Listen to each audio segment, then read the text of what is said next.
Assalamualaikum warahmatullahi wabarakatuh.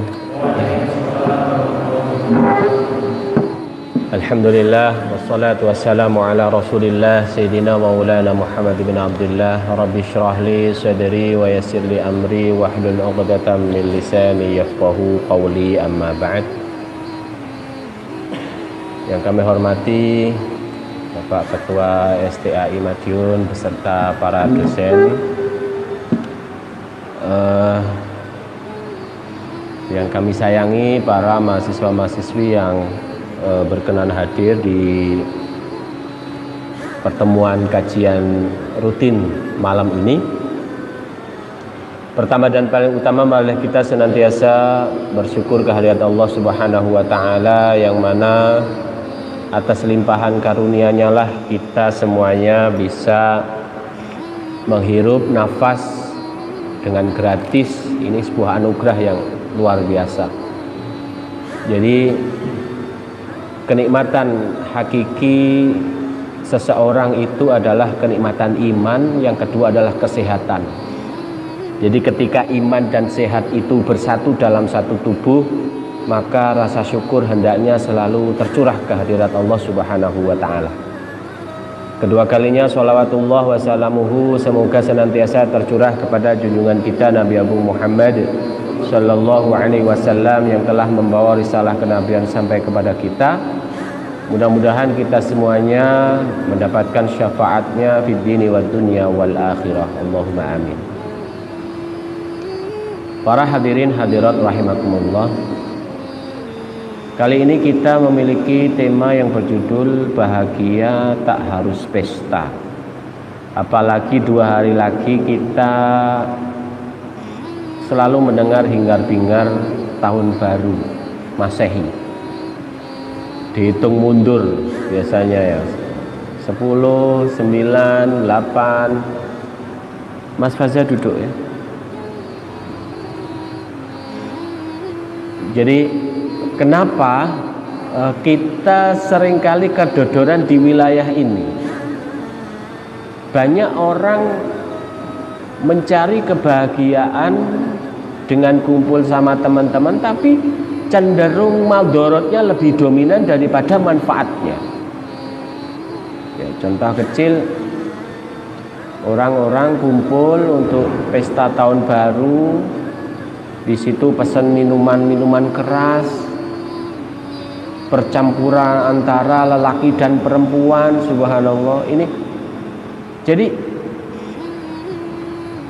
Islam yang mayoritas di negara kita itu, tapi kita sendiri belum mengakar dalam sisi religi kita sendiri gitu. Termasuk dalam muamalah ya, karena muamalah itu hubungan sosial. Jadi bagaimana di situ ada keharaman menyentuh orang-orang selain mahram. Ini seringkali kita langgar itu. Alah bolo dewe, salaman, terus diambu wangi ini, ya Allah, mambu apa itu, ternyata mambu yo nek lotion gak mau, ternyata mambu autan malah. Artinya inilah yang harus kita pahami, bahwa bahagia yang tak harus pesta itu artinya orang merasa di akhir tahun itu banyak libur, kemudian mager, kemudian ada acara yang sekiranya bermanfaat menurut versi dia, tapi ternyata justru malah tidak bermanfaat gitu. Justru malah kedodoran. Banyak survei di tahun-tahun 2015 sampai akhir tahun ini mungkin, itu setiap awal tahun, entah itu awal tahun 1 Januari ataupun hari Valentine, itu banyak orang yang menyerahkan virginitas kepada kekasihnya. Ini kan sebuah apa ya, kesedihan yang sangat membagongkan bagi saya. Artinya gini, bagi kita sebagai orang tua atau sebagai seorang pemuda itu, kita sedih mendengar kabar itu, tapi bagi mereka yang melakukannya itu bahagia. Itu ngasih coklat sama cinta sama apa-apa itu. Tahun baru itu yang harusnya kita introspeksi malah dipakai untuk pesta-pesta. Ada yang nyabu, ada yang alkohol, ada yang kumpul, yang pesta-pesta di pub itu. Nggak tahu itu mocone pub apa pub itu, PUB itu. Artinya apa? Kita kedodoran di situ. Ketika diingatkan, orang Islam nggak, sok Islami, sok religi, ngeri kita.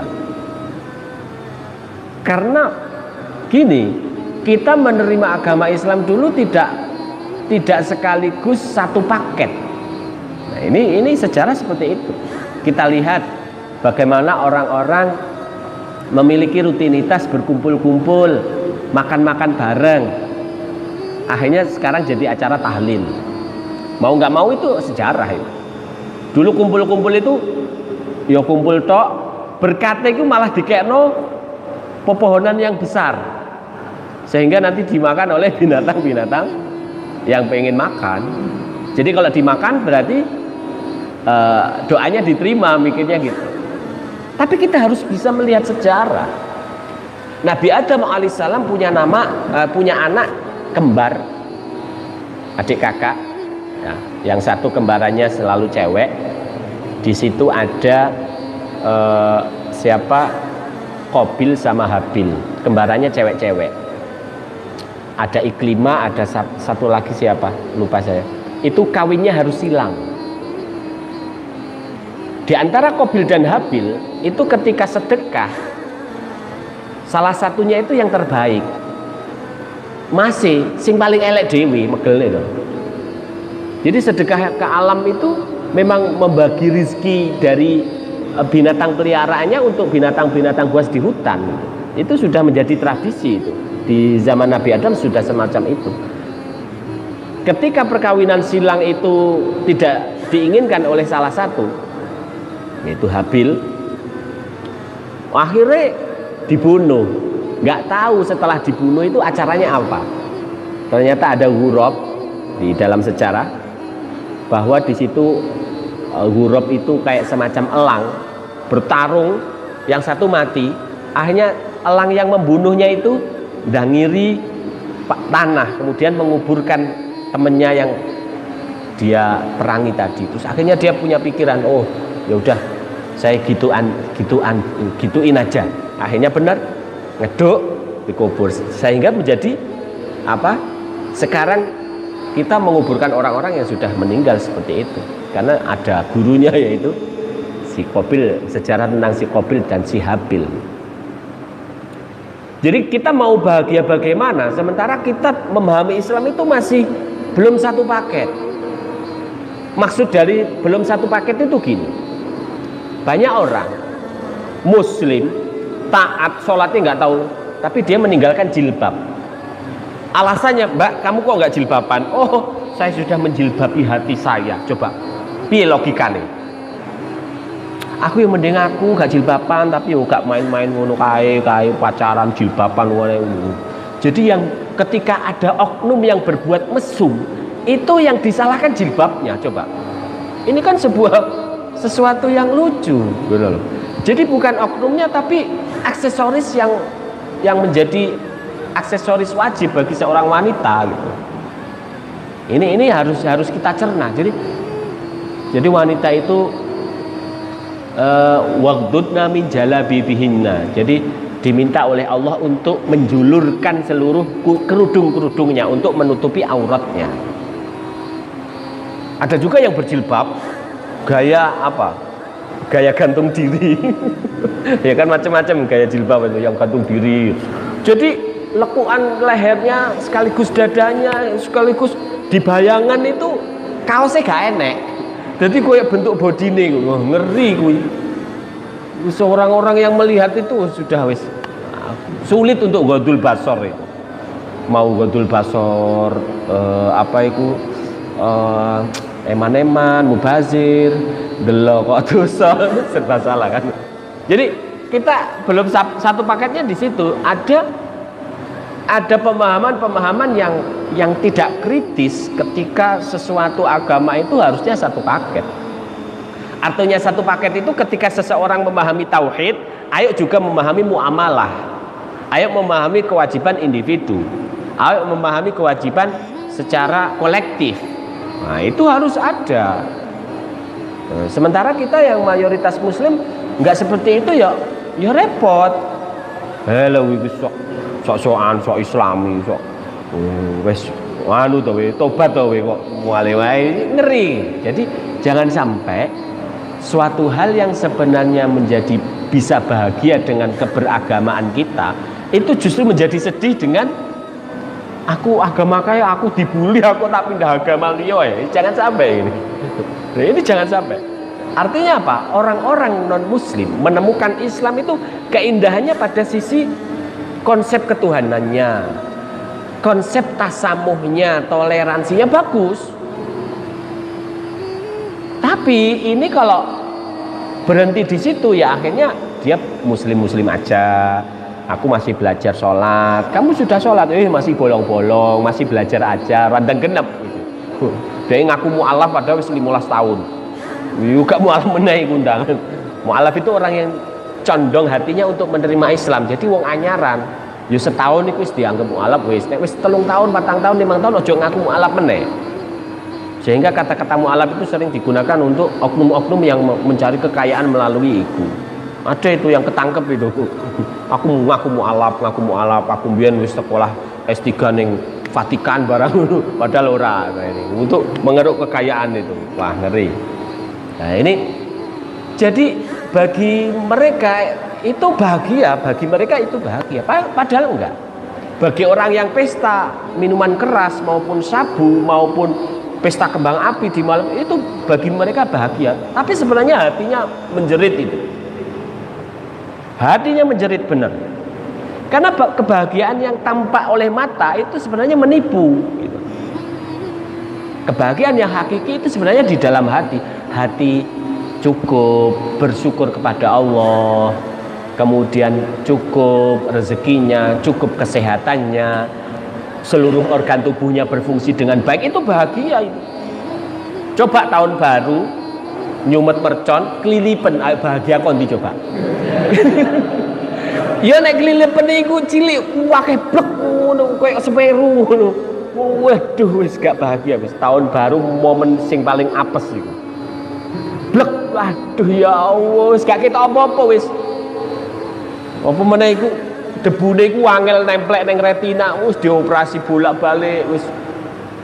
Akhirnya dia tidak menemukan kebahagiaan, dia malah mengutuk momen tersebut gitu. Aku kayak nyapo nyumet barang kok ya tak kok ya kuwalik dilalah dek kan kudune ngene munggah ya drop ngono. Lah iku bisa saja setane malah jongkokno ngono. Dadi ibaratnya orang yang harusnya malam itu dia menjadi hamba yang paling bersyukur, dia akhirnya menjadi hamba yang paling mengutuk momen tersebut. Akhirnya dia kehilangan matanya, kehilangan pendengarannya. Ada ya ketika mercon gede bagi dia itu kan besar ya. Tur gendangnya jebol. Udek dek gak kru. Wah, hilang itu. Bahagianya hilang itu, gak krungu apa-apa belas akhir. Momen yang mercon itu harusnya menjadi momen bersejarah, akhirnya menjadi musibah bagi dia. Karena apa? Gendang telinganya jebol gara-gara kebanteran suara kuwi mau. Nyumet randang iki kok randang meletos-meletos diinceng meneh dor, kupingnya langsung pekak, gak dengar apa-apa. Ketika ingat momen itu dia langsung nangis sedih. Bagi dia yang harusnya dia pengen pesta itu bahagia, ternyata pesta menjadi sengsara selamanya. Kehilangan mripate, kehilangan tangannya, kehilangan kupingnya. Loh, tuh kan? Ketika bahagia melalui pesta, ternyata malah endingnya sengsara, itu loh. Maka saya menghimbau, sangat menghimbau kepada teman-teman semua, di tahun baru ganti biasa aja. Paling kamu ya tetap sama jomblo gitu. Jomblo syar'i. Kemarin ada istilah apa ya? Ada istilah baru. Status single lillah, coba. Single lillah itu single yang memang ikhlas gitu. Ikhlasnya lillah gitu. Dia tidak nuntut apa-apa, pokoknya masih single aja gitu. Single lillah jadi. Jadi jomblo syar'i sama single lila. Istilah-istilah baru. Nggak apa-apa. Artinya apa? Ternyata orang-orang yang pengen menuju kebahagiaan dengan melalui pesta itu kadang menjadi neraka. Ada orang yang pesta, maunya pesta besar, ya. Ada kejadian yang diceritakan itu pernikahan di, ya Allah, saya ingat di Baghdad apa di Irak ya, di Irak ada suami istri, kemudian di sana itu malah diperbolehkan untuk menikahi 4 wanita sekaligus secara hukum ya. Istri pertama cemburu, ya kan? Kemudian ngundang 500 orang itu di sebuah kayak semacam tenda dari kertas, dari kain ya kan, untuk pernikahan kedua suaminya.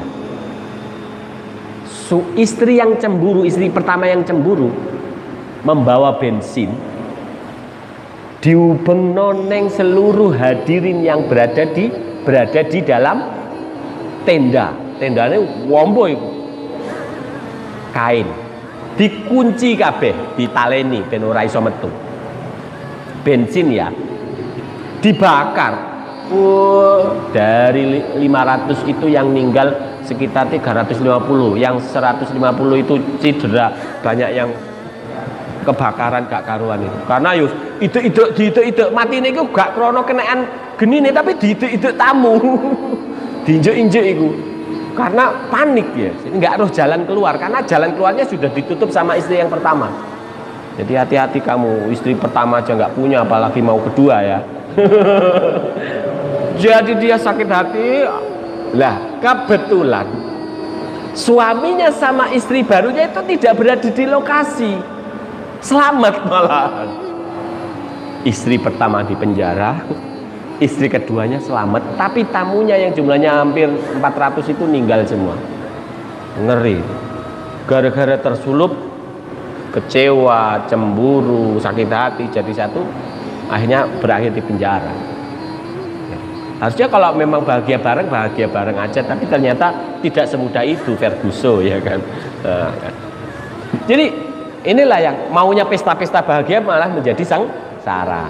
Maka yang bersyukur adalah orang-orang yang alhamdulillah aku nggak hadir saat itu, terkendala sesuatu sehingga aku malah selamat gitu.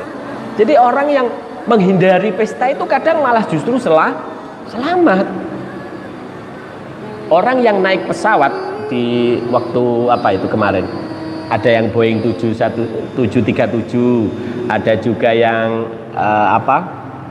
yang airlines itu pesawat-pesawat, orang-orang yang ketunda gara-gara vaksinnya, kartu vaksinnya sudah nggak laku, rapid, oh nggak pareng ini sudah kadaluarsa nggak boleh naik ini, dia sudah bayar, ya udahlah, dia bersyukur alhamdulillah. Karena apa? Pesawatnya terbang jatuh, ada errornya di mesin. Jadi mesinnya itu ternyata ketika dicek, diisi bahan bakar, gak dikunci kenceng. Coba bayangkan, ketika tidak dikunci kenceng, aroma seluruh kabin itu mengandung etanol, mengandung pokoknya untuk oksigen lah. Ya megap-megap gini, sak pilot-pilotnya megap-megap gini, bingung, iki adego nanti, meninggal, kebakar. Artinya ternyata bahagia yang melalui pesta itu endingnya malah sorrow. Jadi ayolah bikin momen. Kalau memang itu banyak yang sekarang kegiatannya tahun baru istrinya istighosah, yuk sholawat banjarian kan gitu aja, nggak harus nyumet apa-apa. Soalnya nyumet sarungmu kobong wassalam kuwi engko malah dipluworot kowe wis gak karuan malah kowe sarunge kobong sarunge wis dhuwur jere, padahal sing kobong koncone dhewe melok melorot pisan saking panike wong ya gitu loh. Jadi sumber kebahagiaan itu sebenarnya ada 4 menurut hadis Nabi. Min sa'adatil mar'i arba'atun. Yang pertama adalah zaujatuhu sholihah, istrinya sholihah. Orang yang memiliki istri sholihah secara otomatis pasangannya sholih, gitu loh. Itu ukuran mainnya gitu. Karena apa? Al-mar'atu mir'atul muru'ah. Perempuan itu cerminan harga diri. Ketika kamu pengen berpasangan dengan sholihah, dengan seseorang yang sholihah, maka sholihkan diri kamu gitu. Tingkat kesolihan kamu akan sebanding selevel dengan kesolihan pasangan kamu. Wah, kamu sik penjahat, sik playboy, sik bojomu kuwi kok yo akhirnya plegel ngono. Wah, care mantane akeh padha karo awakmu, bahkan luwih akeh timbang ngunamu. Ngunamu 7 wis mentok ya. Wono 14 apa selikur kan ngono. Jadi gitu. Jadi pasanganmu atau istrimu sholihah, maka kesolihan pasangan kamu itu selevel atau sebanding dengan diri kamu sendiri. Jadi ojo nuntut pasanganmu iku sholihah sementara awake dhewe gak dandani kesolihan kita. Iku lho dadi bojo kok gak sholihah iki kok ngono. Wis malah muara tangan nuapuan, sesuk surat cerai metu. Ngeri itu ya kan. Yang kedua adalah wa abna'uhu salihun, anak-anaknya solih solihah.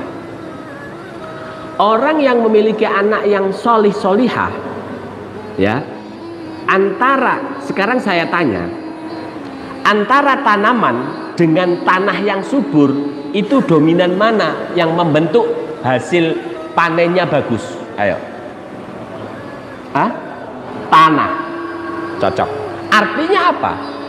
Tanah yang subur itu ibarat istri-istri kamu nanti.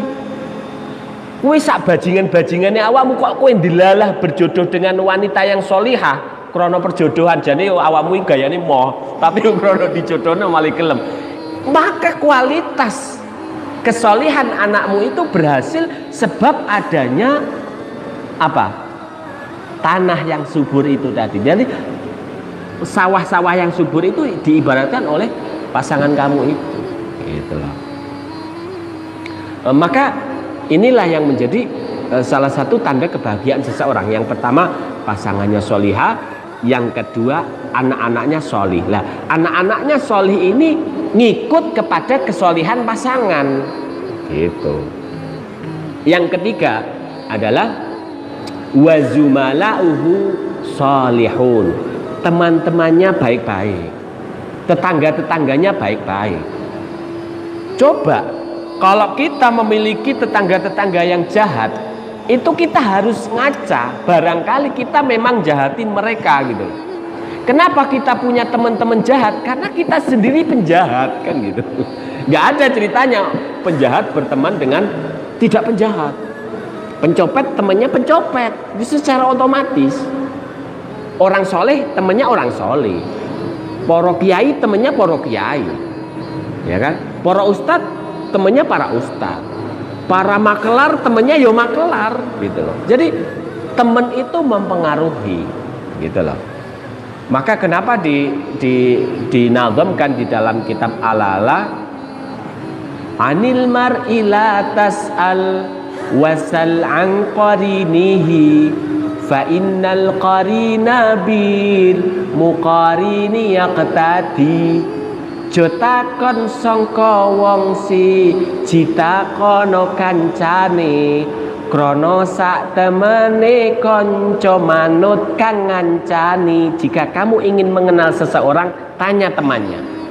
Nek temennya iku wong apik, ya berarti bocah kuwi melu apik. Kowe pengen kenalan cah wedok sing kae, aja tekok langsung, kowe langsung ngapusi, Mbak sampean sholihah to? Oh iya, saya sholihah banget. Pagi saya namanya nama saya itu siapa? Sholihatin. Kalau malam saya namanya Marcella. Wah, ngeri minggu. Dua nama dalam satu tubuh itu macam-macam kok iso-iso. Ojo sampai kualik. Saya kalau pagi Yanto, kalau malam Yanti, ojo kan.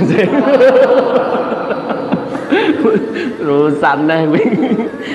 Jadi itu tiga tiga tanda kebahagiaan seseorang. Yang keempat adalah warizquhu fi baladihi.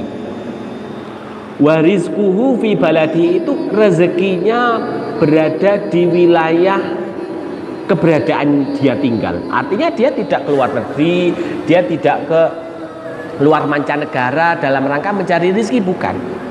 Tapi di sekitar aja, entah itu dia seorang petani, dia seorang guru, dia seorang pedagang keliling, tapi sumber kebahagiaan itu ternyata di situ gitu.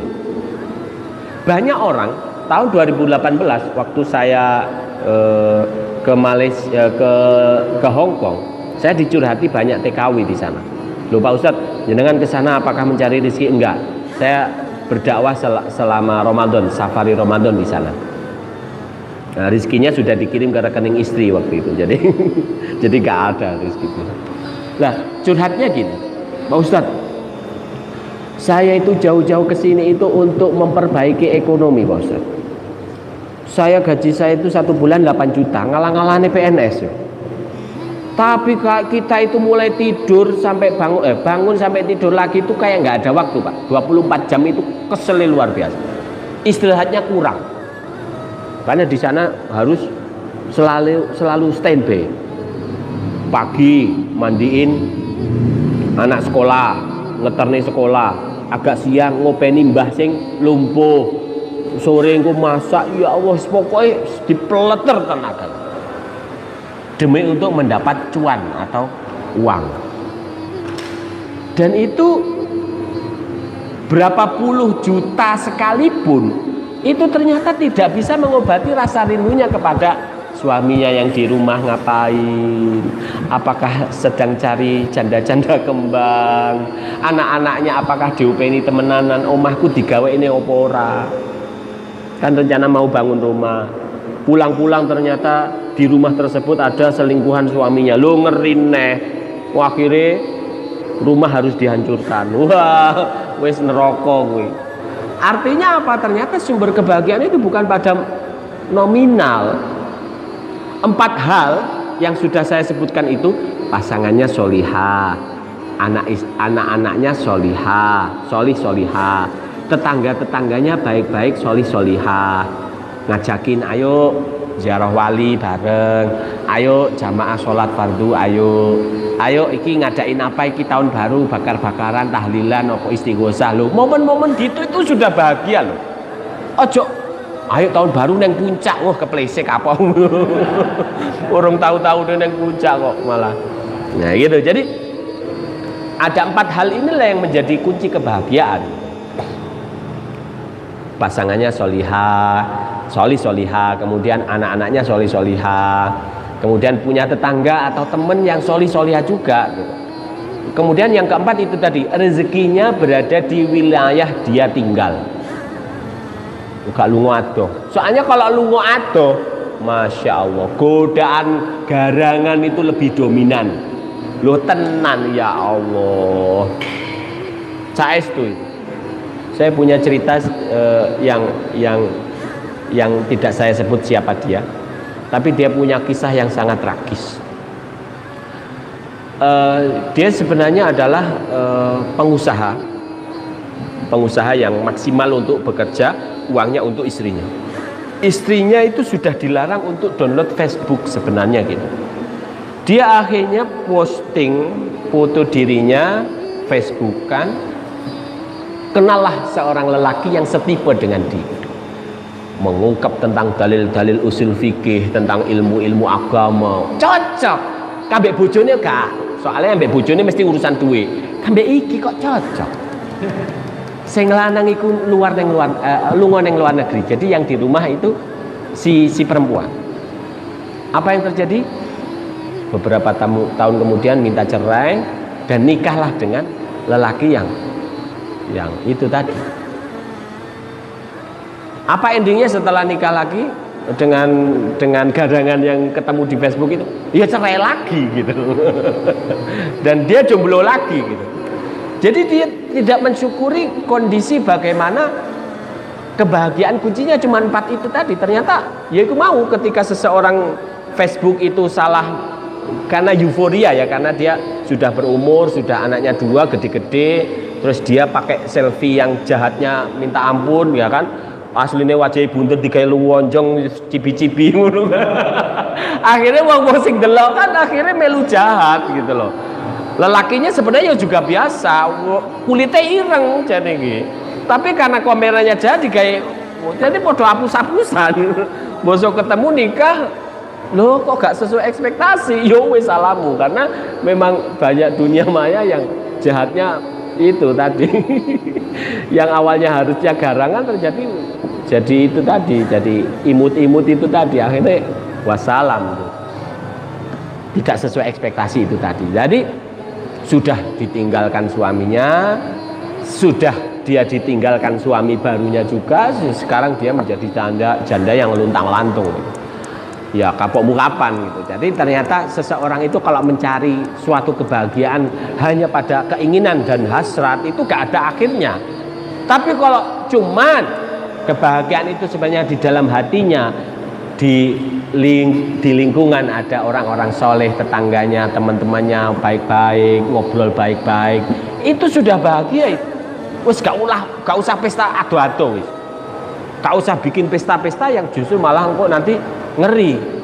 Ada yang orang pesta di mana itu, di pegunungan, ketiduran, mati terpanggang itu. Gara-gara pestane ternyata wawone randang dipateni. Bengine teler kabeh. Ning kono enek arak, alkohol, kutah, kepancal, mabuk, wassalam itu. Satu tenda meninggal terpanggang gara-gara pesta yang ketiduran itu tadi. Ya kan? Artinya inilah yang kadang orang-orang mikirnya pesta itu seneng-seneng, tapi malah kadang endingnya nggak seneng gitu. Malah terbakar semua gitu. Jadi inilah bagaimana kunci kebahagiaan ternyata simpel. Pasangannya solihah, solihah, keturunannya solihah, kemudian temennya, tetangganya, sejawatnya itu juga orang-orang yang solih, itu sudah kunci bahagia. Yang keempat, memiliki rezeki dari sumber yang tidak jauh dari rumahnya. Entah dia seorang petani, seorang pedagang, tapi kalau dia jauh dari rumah itu ya Allah godaane kuwi mau. Garangan kuwi. Banyak kasus kan bagaimana rumah harus lagi dadi kuwi harus dihancurkan. Karena selingkuh. Wah, karena yang lho piye aku ki kadang yo pengen barang, lho piye aku mbok kirim ning kono kon golek duwe wis wengkel-engkelan nyalahne sapa-sapa. Padahal yo salah kabeh. Wong jenenge berkeluarga ki yo aja ado-adoan, soalnya nek ado-adoan kuwi engko sing siji digodho garangan wedok, sing siji digodho garangan lanang kan ngono. Sing siji dadi garangan maksudku malah. Nah ini. Maka penting bagi kita bahwa memahami sisi kebahagiaan itu, bagaimana kesolihan individu ini bisa menular kepada individu yang lain. Nah, ketika kesolihan individu itu sudah kolektif, maka kegiatan itu akan bernilai ibadah. Mbuh kuwi istighosah, mbuh kuwi santunan anak yatim, mbuh kuwi ngedekne omah-omah wong sing Semeru dadi korban winginane kae. Atau hal-hal yang positif lainnya gitu. Jadi kalau kumpulnya sama-sama orang soleh itu hasilnya positif. Tapi kalau kumpulnya sama orang-orang pejahat, tahun baru kan pada wong-wong lunga kabeh yo. Omahe kosong, bro. Ayo digasak, ayo siap, budal. Mulai-mulai kotong omahe. TV, kulkas, motor, wis apa-apa hilang kabeh. Nah, ini ngeri ya. Jadi kalau kumpulnya sama orang-orang baik, endingnya baik. Tapi kalau kumpulnya sama orang-orang jahat, yo mesti acaranya iki apa iki? Koyo gak enak acara, ayo sing jahat, sing seru lho. Wah, ini ngeri ya. Jangan sampai itu terjadi. Maka pesta yang harusnya kita adakan bukan pesta yang endingnya justru menjadi sengsara, tapi pesta di dalam hati ini kunci bahagia. Jadi kunci bahagia di dalam hati. Kalau hati ini sedih, gak iso bahagia, ya berarti ada sesuatu yang salah di situ. Kita kurang dalam menyebut nama Allah. Maka kenapa? Ala bidzikrillahi tatmainnul qulub. Ingatlah dengan menyebut nama Allah itu hati menjadi tenang. Nah, orang yang hatinya tenang itu bahagia. Orang nganggep wong sing tenang itu gak bahagia, salah. Justru wong tenang, keluarganya biasa-biasa aja, nggak mencuat, itu malah bahagia, gitu loh. Orang mandeng, kowe lho gak iso bahagia, delok lho, kowe ngono kok bahagia. Enggak. Orang yang tenang itu justru bahagia. Wong sing pamer-pamer ngono kuwi justru malah menutupi kesusahannya. Ngono lho. Pamer kae ngene, wis tang ngene, asline nangis. Tahu vokalis yang bunuh diri itu, vokalis Linkin Park itu, si Bennington itu, gantung diri. Kurang apa coba? Bojo duwe, anak duwe, duit duwe, omah, bungalow, kekayaane wis ibaratnya dintekno sampai 7 turunan gak entek. Vokalis Linkin Park bunuh diri. Nyapong. Apa kurang bahagia? Enggak, puncak kebahagiaannya sudah habis bagi dia, karena dia belum menemukan iman di dalam dadanya, belum menemukan Allah di dalam dirinya, sehingga bagi dia puncak kebahagiaan adalah bunuh diri. Lo ngeri tahu ya? Nah ini, maka kita sebagai umat Islam, maka kita harus memahami dari puncak kebahagiaan adalah kalimat thayyibah la ilaha illallah. Kalau kalimat la ilaha illallah itu tertanam di dalam hati, maka masya Allah kebahagiaan itu wis nyetrum neng liyane, bahagia. Jadi kayak merembet gitu. Merembet, bahagianya la ilaha illallah itu merembet. Karena apa? Itu tadi, tidak ada yang dituhankan kecuali Allah. Ketika Allah yang dituhankan satu-satunya, maka yang lain ngikut. Bahagianya yang lain itu ngikut. Tapi kalau seseorang itu menuhankan ego, menuhankan materi, menuhankan mobilnya, menuhankan jabatannya, halah endingnya pahit, bener pahit. Koruptor itu menuhankan uangnya, jabatannya, tanda tangannya, kan gitu. Para kepala desa sing gagal, stres, itu karena dimenuhankan keberhasilannya dalam menjadi kepala desa. Oke, sing rumah sakit jiwa iki mlebu. Oke, udah uang dondong ya, ojo lah. Artinya apa? Ternyata bahagia itu simpel. Dari hati yang terdalam harus kita isi kalimat thayyibah la ilaha illallah sebagai sebuah tanaman yang kita sirami setiap hari. Kalau itu sudah memiliki sumber, maka kebahagiaan itu akan menular kepada orang-orang sekitarnya. Demikian apa yang dapat saya sampaikan. Mudah-mudahan kita memiliki kunci kebahagiaan itu tadi, yaitu 4 hal. Yang pertama, memiliki pasangan sholihah, memiliki anak-anak yang sholih-sholihah, memiliki teman-teman sejawat yang sholih-sholihah, dan juga memiliki rizki yang berada di sekitar rumah kita. Jangan jauh-jauh, nanti kalau jauh kan berkorban itu malah sorong. Ya, soro tok malah digoda wong akeh malah. Nah, gitu aja. Mudah-mudahan apa yang kita sampaikan bisa membawa manfaat. Allahumma amin. Wabillahi taufiq wal hidayah. Wassalamualaikum warahmatullahi wabarakatuh.